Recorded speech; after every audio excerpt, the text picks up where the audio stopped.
The midterm uses a video game as the problem to be solved.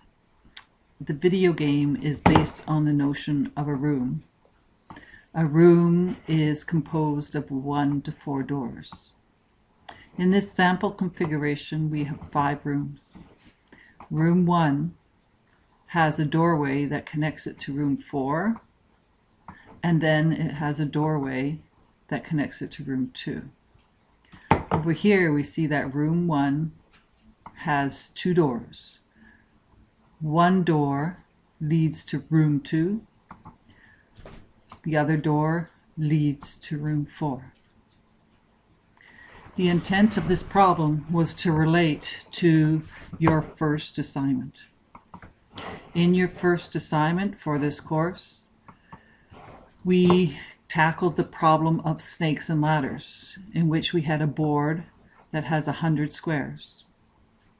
And the key to solving this first assignment was to understand what the integer represented when we stored that board as 100 integers. The key to it was that the integer value is the difference, the change from the current square, from the start of a ladder or the start of a square, to the end of the ladder or the end of the snake. Remember this image here where, say, if you're on square 15, where the integer element corresponding to square 15 contained the difference from 15 to 25, which is 10. If we were on square 33, there is no snake, there is no ladder, so the difference from start to finish is 0. In the same token here, we have an element, a room. This is just like the squares on the snakes and boards. Now when we store that, we want to say where this square is connected. So room 1 is connected to room 2. The only difference between snakes and ladders and this video game is that square 1 is also connected to square 2. So we need an array.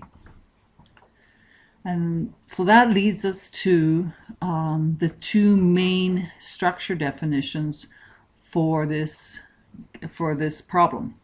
Okay, so inside of the room we have a name, potential name for this room. So if we were playing Clue, it would be the conservatory and the ballroom and the library.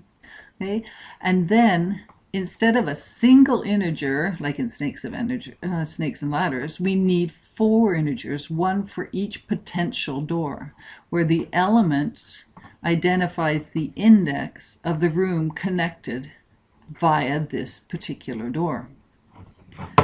Similarly, for the player in snakes and ladders was represented by a single integer because the player was simply in a single position. In this game here, instead of trying to go from square 0 up to square 100 or 99 like in snakes and ladders, the termination condition wasn't based on the number of the square. Instead, it was on how many squares you have visited. So that way, we need an array of room identifiers for which this player has visited. Now, just like in snakes and ladders, the key to understanding these data types and to begin your solution is to sort of map out what it represents.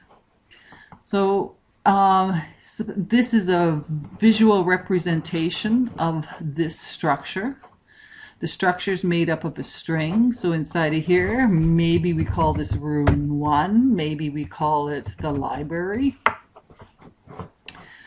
And then the next field within this structure are 4 integers. We have 4 integers.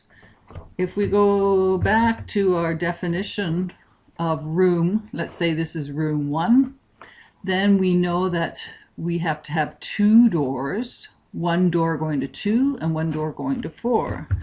So over here we need to have the first door going to 2, the second door going to 4, and then put in some magical sentinel value that indicates that this door is not used.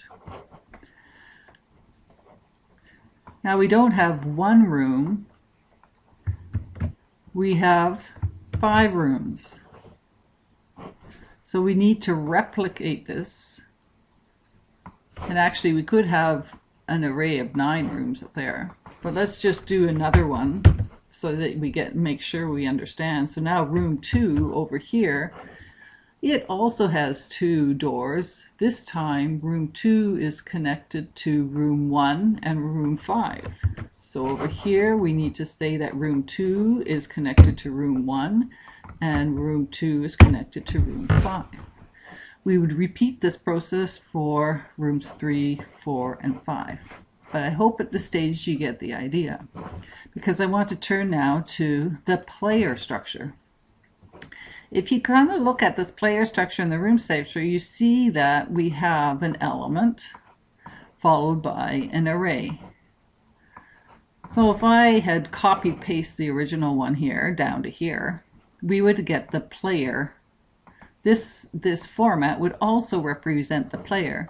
The only difference is that this array has 4, this array has 9. So to completely and accurately represent it, I would have to put in a few more of these boxes here. If I just copy that and I paste another one, so now I have 5, and now I have 6, and so on. We would have to replicate this all the way up to 9. Instead, let's just imagine what player contains. So if we are player number 1, and if we randomly say that we're going to start in room 2, now remember that we have an array of rooms, so the room 1 in fact will be array element 0, and room 2 would be array element 1. So if I'm saying that my player is in room 2, I would have to put the index of 1 in there to say that I'm in the 1 element in the room array, and that 1 element is known as room 2 in my little example. There's 2 ways of using this array here of the visited rooms. I could say that I'm starting off into room 1. At the beginning here, then, I have to say that I have not visited, I have not visited, I have not visited, I have not visited.